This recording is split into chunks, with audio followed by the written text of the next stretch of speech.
Andriamanitra ao manolotra anao ny tena koa mba ho fanaditra velona. Ny momba rehetra, tontoloko rehetra dia atolotra anao zany. Andriamanitra mangataka anao hiteny amin'ny alalan'ny vavako, androany jereo amin'ny alalan'ny masoko. Dia tenena amin'ny alalako, kasia amin'ny alalan'ny tanako, mandehana amin'ny alalan'ny tongotro. Mahatsapa amin'ny fihetsem-poko, mievera amin'ny alalan'ny saiko. Tia Tompo, misa amin'ny alalako.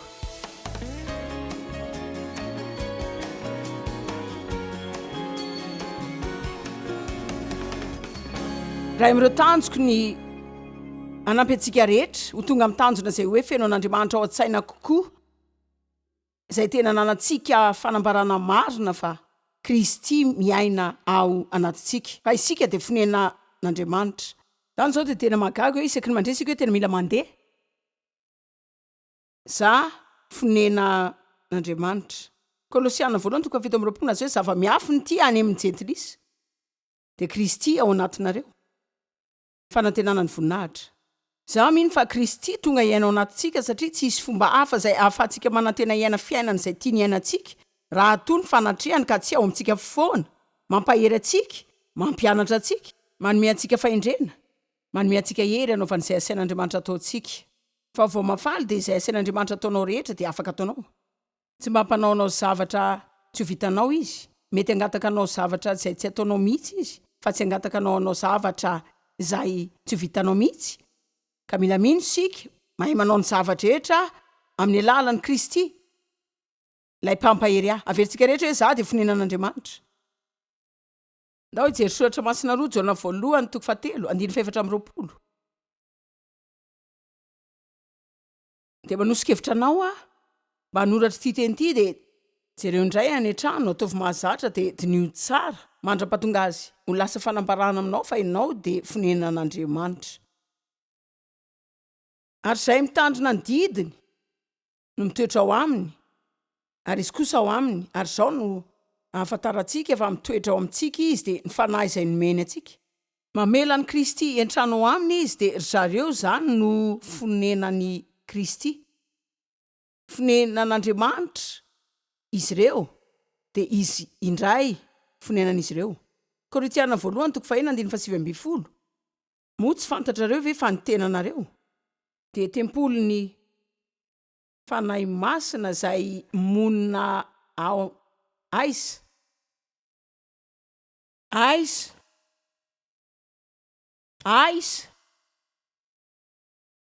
izay ao anatinareo sady efa azonareo tamin'Andriamanitra ka tsy tompo tenanareo nareo. Tokony azonareo ty sombony ity. Tsy tompony tenanareo nareo fa olona efa voavidy. Novidiana tamin'ny zavatsarobidy sy efa voavidy. Natao ho azy ka dia mankalaza sy manomeza voninahitra azy amin'ny tenanareo ianareo. Mampahery olona matetika mba hikarakarana ny tenany. Raisotanana manokana ny vatanao, toy izany koa ny sainao. Aoka fiainana mirindra. Hitako fa tena zava-dehibe zany amin'ny mahafonenan'Andriamanitra mba ho hita tsara indrindra arak'izay azo atao sika anana ny fahasalamana izay tsara, afaka ananatsika eo amin'ny endritsika, fa tsy hitanondrika sy atsiaro ratsy eny foana zao. Matetika tsy vovanao zany rehefa mahatsiaro ratsy ianao. Fa misy zavatra afaka ataontsika dia mila manao andreo sika dia rana an'Andriamanitra amin'ny vatantsika. Manina moa no manandanja amiko? Ny mandany fampianarana 4 feno eto Atlanta dia ndefa ny amin'ny televiziona manerana ny tany rehetra. Manina moa no manandanja amiko? Ny fahafahako mampisaina sy mampanakatra anareo fa nareo dia fonenan'Andriamanitra. Satria za nandany taona maro kristianina mpanao fombafomba tena tian'Andriamanitra ary nino fa efa voavonjy. Fa tsy nanan-kevitra mihitsy any amin'izay zavatra nananako rehefa hoe pino tsy fantatra akory ny lovako amampino ny saina hoe zao Andriamanitra ny an-danitra any amin'ny tsara indrindra dia entina hiaraka iaina aminy izao. Fa tena fanambarana ho any anatra hoe izy tonga iaina ato amiko ka izay zany afaka manana fandraisana akaiky. Ka isaky ny mila fanampiana dia efa io sady izy vonany anampy ahy. Hitanareo zany, tamiko tena zava-dehibe mihitsy zany hoe raha misy olona naniry, indrindra olona tia an'Andriamanitra. Zay naniry ho an'ny fiainany manontolo, ny isaky ny segondra tamin'ny fiainako ray manontolo, de naniry zany fanakekezany zany mba ho afaka nampy ahy. Hitako fa zany ny zavatra tena tokony matimatesantsika sy ifalitsika indrindra zao. Fa matetika sika zatra zay zavatra efa nataon'Andriamanitra ho atsika ka tsy de mahafaly atsika tsony reny. Volana vitsy lasa zay nyteny tamin'Andriamanitra hitanao. Tena mba tiako zao raha mba anaovanao ireo zavatra nataonao taloha tamin'izao vao ny fenonan'ny fanamasina voalohany. De hitanao tena malahelo reny fotoana reny zany avy eo hitako tany an-tsaiko tany avy hatrany. Misy zavatra ataoko foana manomboka mizatra reny ianao ka tsy de mahagaga anao tsony reny. Tena mara zany. Ohatra zao efa ny saina nanoratra boky mihitsy azy natao hoe mahagaga. Fa tena mila mianatra mijanona gaga sika. Za zao mamaky boky lehilahy atao hoe A.B. Simpson. Efa lasa nody any amin'ny ray izy 10 taona lasa zay fa hoy izy hoe ndray amin'ny famantarana voalohany fahafenon'ny fanahy de ny fientanentanana. Mientanentana tokony ho tena gaga ny amin'Andriamanitra sika. Ditako hoe ndray amin'ireo zavatra izay mitombo de mitombo zany zao tonga ao tompoko ato de efa tena saitsainy zany sady ny hevitra mikasika zany. De ohatr'izany nitombony zavatra ao aminao sy mamanandanja anazy aminao. De no hoe fonenan'Andriamanitra sika. De izy miaina ato amintsika. Zao iray amin'ireo zavatra izay tiako mikasika ny hoe ao an-trano de ny hoe miadana aho. Hitanareo rehefa ho any an-trano androany de andeha ary ohatrany hoe afaka milamina eo. Zao sika zany raha mbola hoe fonenan'i Jesosy koa de hitako hoe mila mitady amiko sika fa milamina. Ao anatsika izy hitanareo amin'izay zao le hitondrana azy.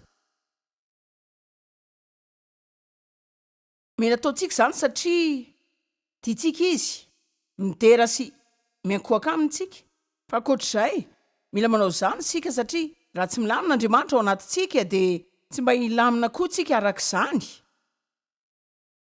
Hitako hoe betsaka ny olona zay tsy tena mahatsiaro tsara, misy zavatra manelingely azy, tsy afaka mametraka tanany aminy izy ireo, tsy hainy kory hoe inona zany. Mahatsiaro vesatra izy ireo de efa kizitina. Enkenareo ve zany? Fa hitako hoe vokatry ny fanamasina miaino anatin'izy ireo zay malahelo ny amin'ny zavatra ataony, ny fomba fitondratena, ny toetra izay anana, ny fomba hitenenany amin'ny olona zay tsy heverany akory hoe nanao zany ane izy ireo de tsy mba misaina izay hibebaka. Ka de malahelo ny fanamasina de avy eo koa ilay olona lasa malahelo. Hitako matetika rehefa mahatsiaro ohatr'izany sika de mila mijanona kely milaza hoe Andriamanitra misy zavatra ve zay nataoko nampalahelo fanamasinao. Ianao angamba mety tsy manana za zany tsy milaza hoe mandeha mankany ampahita foana ianao isaky ny kizitina kely. Fa tsy maninona mihitsy koa ny milaza hoe Andriamanitra raha misy zavatra izay nataoko.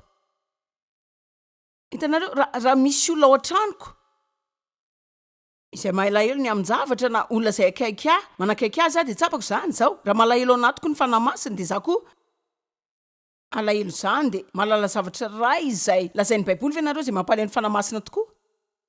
Ao amin'ny Efesianina 4 manomboka ny 9:20 de ny fomba firesantsika amin'olona. Ny fomba firesantsika amin'olona. Ndao jerena le Efesianina teo, tsy avelantsika fotsiny zany tombontsoa zany. Tiako faly atao anatiko Andriamanitra de mba hifaliako koa. Mahita olona vitsy aho aveto zay miara-manaiky amiko ka tena tsara zany.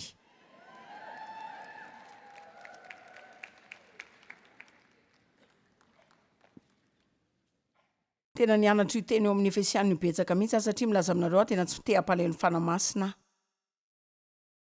9:20 ao ka tsy aloky ny vavanareo zay teny maloto fa izay tsara ho fampandrosoana arak'izay tokony hanaovana.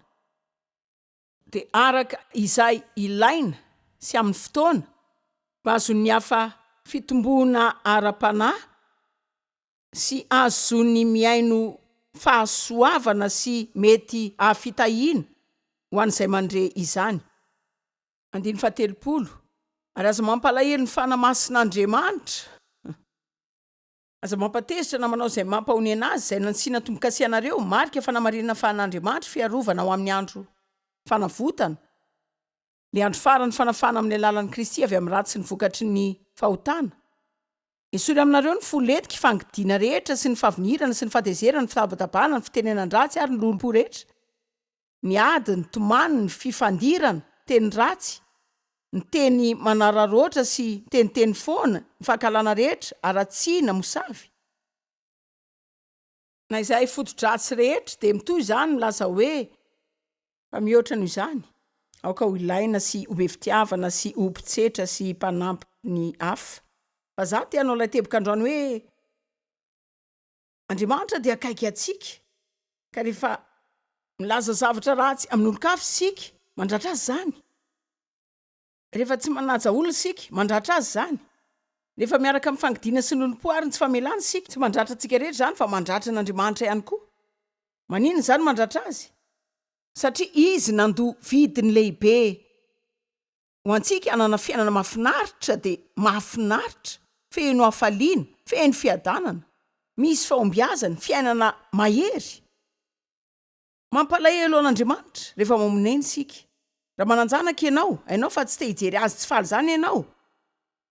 Tsy tianao mihitsy ry zareo manao safidy ratsy na manao zavatra fantatrao fa andratra azy. Ny sasany aminareo zao mananjanaka dia efa mpanimbanan'ny fiainana izy dia toy ireny hoe iray miniry firingeza indrindra amin'ny fiainanao zany. Voaingana nandre fa ndreny tsy faly hihoatra ny zanany zany mihitsy. Fa tsy tiatsika zany hoe ny zanantsika tsy faly zany, ary Andriamanitra koa dia ohatr' izany. Mivavaka sy manantena fa Andriamanitra dia ampiasa androany hitondra izany fifandraisana amin'izany ho lasa lalina kokoa sy ho sehatra manokana. Miaina atao anatintsika izy dia afaka manisy tsika eo amin'ny endrik'Andriamanitra sika, na koa mety ho ranomaso eo amin'ny masony. Tiako hipetraka tsara atao anatiko Andriamanitra. Jesosy dia mponina ao an-trantsika kanefa manaja olo-kafa kokoa sika mihoatra ny fanajantsika an'Andriamanitra miaina sy mitoetra ao anatintsika ao. Nisy fotoana nanana fahatezerana mafy tamin'ny zanako. Hitanareo matetika mihitsy raha mahitsy sika rehefa hoe renim-pianakaviana tanora ka manana andraikitra betsaka kanefa sika tsy mbola mitombo tamin'Andriamanitra dia avy eo sika miatrika zavatra dala izay tsy nentany amin'ny lasa tany dia tezitritsika dia atotantsika any amin'ny zanantsika daholo zany. Za zany tsy miresaka fanararaotana azy ireny na ny fikapohana azy fa miresaka fotsiny amin'ny fahatezerantsika ka isaka ny zavatra kely izay ataony dia efa mampiritona anao foana. Ka saika tezitra matetika azy zany ary ny ankamaroany zany dia saika noho za mahatsiaro meloka foana, saika tena voafaritra ny fanamelona tsy mahatsiaro mety zany ary tsy efa mahatsiaro diso.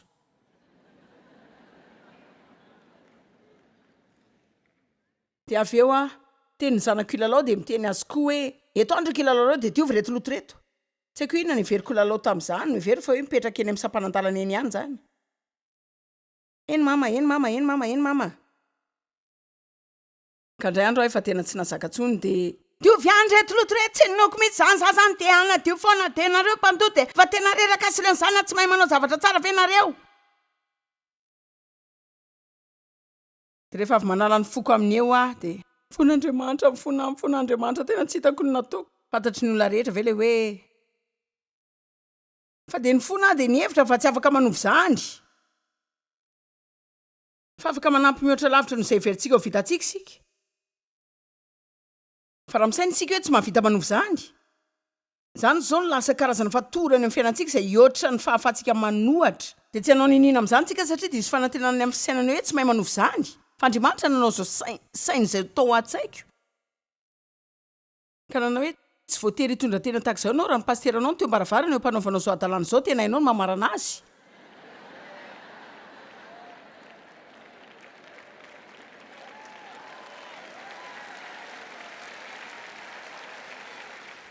Zany hoe tonga dia namaly eo ambaravarana hoe paster dia raina amin'ny tompo. Voninahitra ho an'Andriamanitra dia raina amin'ny tompo. Ny ankizy zany mahafatifaty kely milalaotra zareo.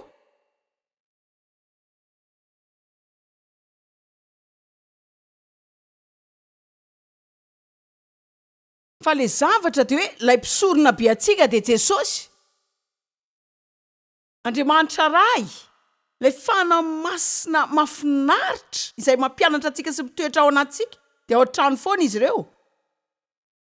Ary sika tsy tokony hanao toetra tak'izany eo mason'izy ireo.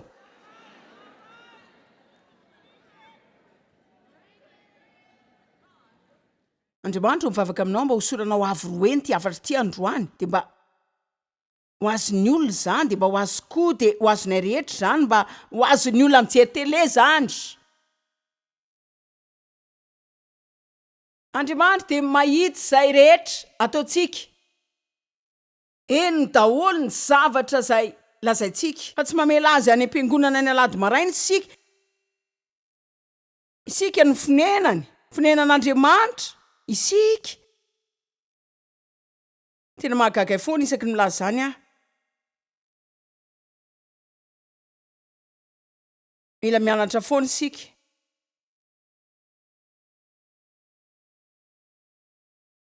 Fa zavatra rehetra Andriamanitra miankina aminy zavatra rehetra, manomboka aminy zavatra rehetra, izy ny miazona ny zavatra rehetra, miafarana ny zavatra rehetra. Ary tokony ho izy no ivon'ny mpiainatsika rehetra, sady laharana voalohany amin'ny zavatra rehetra izay ataotsika. Jereo ny Romana 12:1. Aneo anareo soratra masina azy hitako fa tokony hivavanareo foana atao fomba mahazatra. Hoy Paoly koa amin'izany, mangataka aminareo a rahalahy, mangataka aminareo a noho ny famindrapon'Andriamanitra mba hatolotrareo ny tenanareo ho fanatitra velona. Omenareo daholo ny tena sy ny momba anareo ho fanatitra velona, masina, natolotry natokany sitrak'Andriamanitra, de fanimpom-panahy mety ataonareo zany tokony atao ampahalalana. Zao, raha ianao lay mifo maraina iny, de manome an'Andriamanitra lisitry ny zavatra 520 zay tiantsika nanana de nitsikatsika amin'iny andro iny aza. De ahoana zany? Ndeha tombotsika amin'ny Salamo 520. Jehovah aminao no anandratako ny fanahiko. De toizana any amin'ny Romana 12. Andriamanitra manolotra anao ny tenako a mba ho fanatitra velona. Momba rehetra, ny tontoloko rehetra de atolotra anao zany. Andriamanitra mangataka anao hiteny amin'ny lalan'ny vavako, androany jereo amin'ny lalan'ny masoko. De mitenena amin'ny lalako, mikasi amin'ny lalan'ny tanako, mandehana amin'ny lalan'ny tongotro. Mahatsapa mifetsepoko, mievera amin'ny lalan'ny saiko. Teo tompo, misa amin'ny lalako, ampiasao a, te mba hosolo tenanao eto an-tany aza ao. Raha io rehefa mivoaka ny trano a, de tiako atsapa ohatrany hoe mahita Jesosy eo amin'ny fiainako ny olona mijery ahy. Sotranao ray, hitanareo, Andriamanitra tena magaga sy tsy mampino amin'ny olona rehetra. Ary betsaka ny olona eto an-tany zay tena anaty toerana mampalahelo sy mahonena. Tena feno fisaorana any amin'izay zavatra fantatro tamin'ireo taona izay nianarako. Satria ny fahalalana ny marina no miaro amin'ny fahatsopana tenantsika. Betsaka ny olona mankany am-piangonana ny diso fanantenana amin'ny traikefa ny fombafomba, na ny olona nanao fombafomba izay mitsara sy mitsikera azy reny. Mankany am-piangonana izy fa tsy mahita fampiarana fanampiana, de mihevitra izy fa tsy afaka manampy azy reny Andriamanitra, ary zany vao maika mampalahelo ahy. Ary betsaka ny olona mitady an Jesosy, fa ny fomba ahitan'izy ireo azy de amin'ny alalan'ireo zanany. Mila mihoatra ny marika famantarana isika sy ireo firavaka kristianina. Ary eo fiteny kristianina kely de le famakiana CD zay mipetraka ao an-dohantsika ao.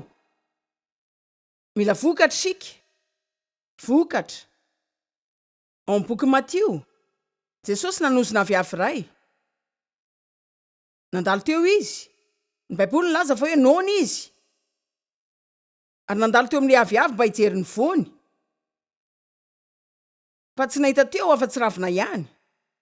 Ary mianatra ianao de mahita fa ny aviavy ray rehefa mamora raviny zany de tokony hoe misy vofoana ao ambanin'izany raviny zany. amiko de tahaka andravina ny fombafomba kristiantsika matetika mihitsy ny olona tonga eo amintsika mba hijery vo tsara satria isika manan'ilay marika famantarana de manana lakroa ambozonantsika de avoakatsika le hoe de raina ny tompo misaotra anao jesosy miditra anaty fiara sika de mankany am-piangonana isan-kalady fa nandalo zareo de nona sady nitady anina fa tsy nahita vo teo de nizony jesosy le aviavy satria tena namitaka zany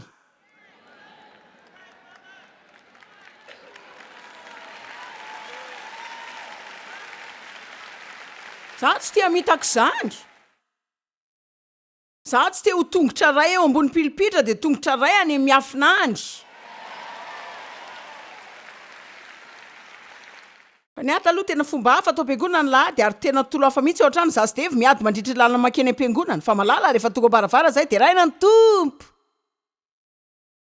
maharikoriko tsaroko any jereo teny teo any loko teo miaraka amin'ny tanako misandratra sady mihira hoe ity ny tenako de tezitra amin'ny deviko de zao ny sainiko sady mihira hoe io indray de tsy ahita andro sakafo hoaniny io zany andro fa hita tsara ny azo azy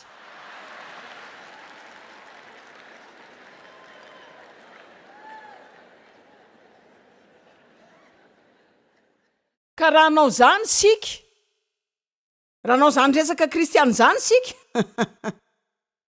de ahoana raha mandray fanapahan-kevitra sika androany mba anoratra ny trano aminy de any mihazo fahalalahana amin'ny efitra rehetra ao an-trano avoa eo amin'ilay fombafombanao izy efitra ara-panahy efitry ny fiangonanao de aleo izy no ifeny toerana rehetra nivarotra fiandry zay teo amin'ny roa herinandro teo de nomendry zareo anay ny fanamarinana ny ray tamin'ireo zanakay nakan'izany tanaty boatra midiray de mila ny siniavinay le izy mba ho an'ilay tompony vaovao jereo nge sasany aminareo zao manana tompony vaovao fa mbola tsy nanao sinile taratasy foana ary tsy mampanina mihitsy raha mody any an-tranonareo de manao adala kely mipetraka mihitsy tahaka ny zazakely de manao sarina contrat kely taratasy fanamarinana kely amin'ny fiainanao de manao soni milaza hoe Andriamanitra tia aho raiso a de ataonao zay tianao atao amiko tia aho anao a tsy anao fombafombotsonina zay mety ho adalana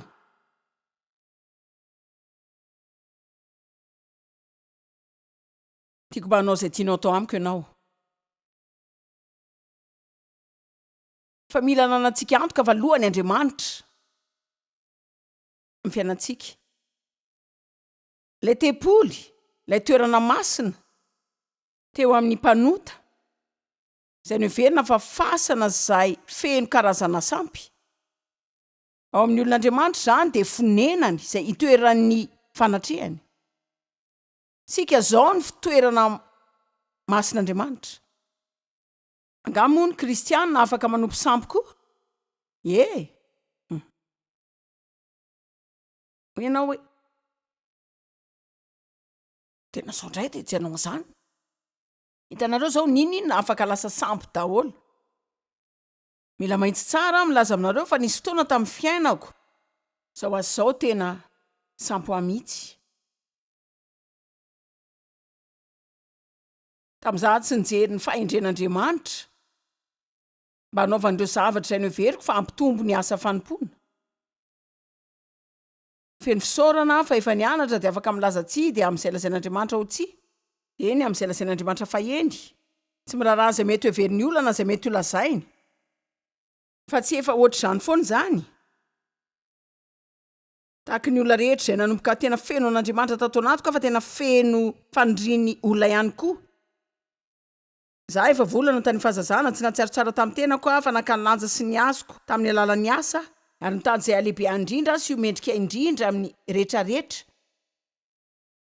fa tsy ny marina nanosika tsy haiko akory hoe tsy ny marina nanosika fa tsy ny marina nanosika raha amin'ireo antony izay veloman'ny fanamasina ao anatsika de miana masina antsika foana sy ampianatra antsika isaoran'Andriamanitra fa mianatra foana sika de izy koa mampianatra antsika mety ho lasa sampy ny asanao ny vola mety ho lasa sampy ny fananan-javatra mety ho lasa sampy ny olona zay tianao mety ho lasa sampy hoe anao ina daholo zay lazainao zany hoe ianao dia ekoaka amin'ireny dia anao izay tadaviny mialohan'ny ankofanao amin'Andriamanitra dia anao izay tiany